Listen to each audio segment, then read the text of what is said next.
Hello, I'm Steve Coombs. I'm going to demonstrate how we can integrate RIF data with Teamcenter Unified. For this we'll be using the integrator. The purpose of this integration is generally when you're sent information maybe from doors or other requirements packages into the RIF format and you now need to see that data within your PLM environment. So we'll just spend a few moments looking at what the integrator can offer. It's more than just a product, it's a whole integration framework allowing data from a series of applications to be shared with each other. But it's very extendable, so if the list of tools that you see isn't exactly what you have, you can easily add new products into this. It's a very flexible approach. We don't tell you how your data should look in your source tool or how it will appear in your target tool. That's entirely up to you how we can integrate your schemas.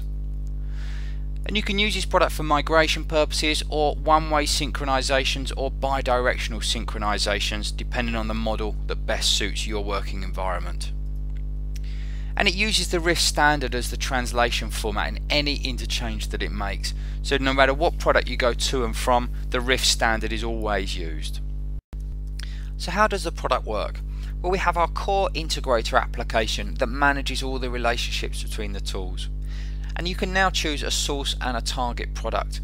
For example, the Siemens Teamcenter PLM could be your source or your target, and data exchanges between that product to and from the integrator. You can then integrate this with the T-Plan verification tool, or maybe different UML tools, RIF standards, the QPAC ALM product set, Siemens Teamcenter Systems Engineering, or DOORS. It doesn't matter what of these products is your source and what is your target. All of these products now integrate fully with each other because they go via the integrator core application. In this demonstration we'll be looking at Siemens Teamcenter PLM and the RIF standards. So during the demonstration we'll be looking at how we can connect this information to Teamcenter Unified, how we can manage the type mapping so that the objects behave how we expect them to when they go into Teamcenter, how we can look at the attributes and map them to existing Teamcenter properties, but also to use extended rules which can have a bearing on our type mapping as well, but also to see what the data looks like once it goes into Teamcenter, and then we'll spend a little bit of time looking at how we can incorporate change when we're given that by our customers or contractors. So we can now look at how we can transfer this data. Now the main integrator screen allows you to manage your configurations or your integrations from and to different products. We'll create a new configuration. Now the first thing we can do is select a source product. Now it can be anyone within this list, but because we're looking at RIF to Teamcenter, we'll choose RIF as the source. And we can now navigate to our RIF file that's been sent to us. From here it will provide us with a hierarchy browser where you can select the data that you wish to integrate. Now we'll choose the entire package of this RIF file. Now the part at the top just explains where this data came from originally. So we've now chosen the data we want to bring out. We can choose a target, and again it can be any of these, but we'll choose Teamcenter 8 as our target application. We need to connect with a valid server address and username and password. And you can also attach here an exported PLM XML file which holds in your custom objects and properties. You don't have to do this, but there will be just a small limited amount of objects you can integrate with. So we've got a PLM XML file here. We're now connecting to this server. What it will do is return to me a hierarchy of where I can place the data within Teamcenter. So the hierarchy is here. I can place this data into folders, or I'll just put it right at the home level and progress. And now it's looking at the different schema settings we got between the source and the target, and it's presenting me with the type mapping, and this is where we can start to link the different types within DOORS to the different types within Teamcenter.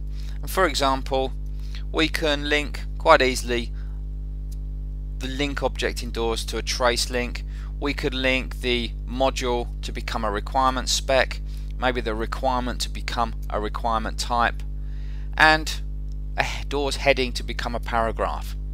This is a very simple way of doing things. However, we can expand on this by using the attribute values in DOORS to drive the mapping. For example, there's a risk attribute that exists, and we can now say, well, if any requirement object in doors has a high risk, we would like that to become a different type of object within Teamcenter. For example, I would like those to become a doors rec object.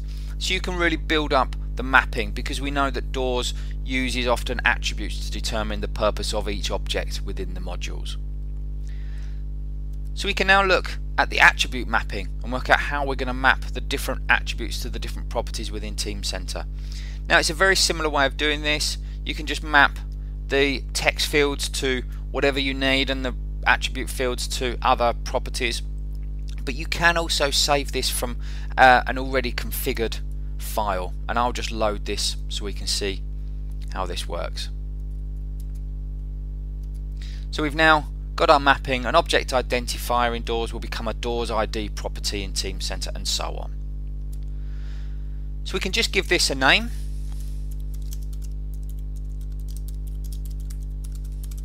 and we can let the process complete. Now what this is going to be doing is it's going to be taking the data out of the RIF file, converting it, uploading it to Teamcenter, creating the structures and creating the requirements, structures and relationships as well. So this has taken just a couple of minutes to complete, and it's now creating the requirements structure within Teamcenter as well. When this is complete, we can look at how this data appears within Teamcenter. So looking into Teamcenter now, there's a few options on where you can see the data. You can either see it within the My Teamcenter hierarchy, or you can push this through to the Requirements Manager environment, and you can see this in the full hierarchy view. Now we can expand down here, and if we look at the different types we've created, we can start to look at the different requirements. For example, you can see that this requirement here is actually a doors requirement, whilst this requirement here is a normal Teamcenter requirement, and that's because we had the advanced mapping. You can also see that the links between objects exist, so within your RIF environment, if there were links between objects, they would come through, and we can start to look in a little more detail at the contents of these objects as well. For example, this object here had an image which we've brought across, but if we also look at the data element of this, we can see all the different attributes and properties that we've created.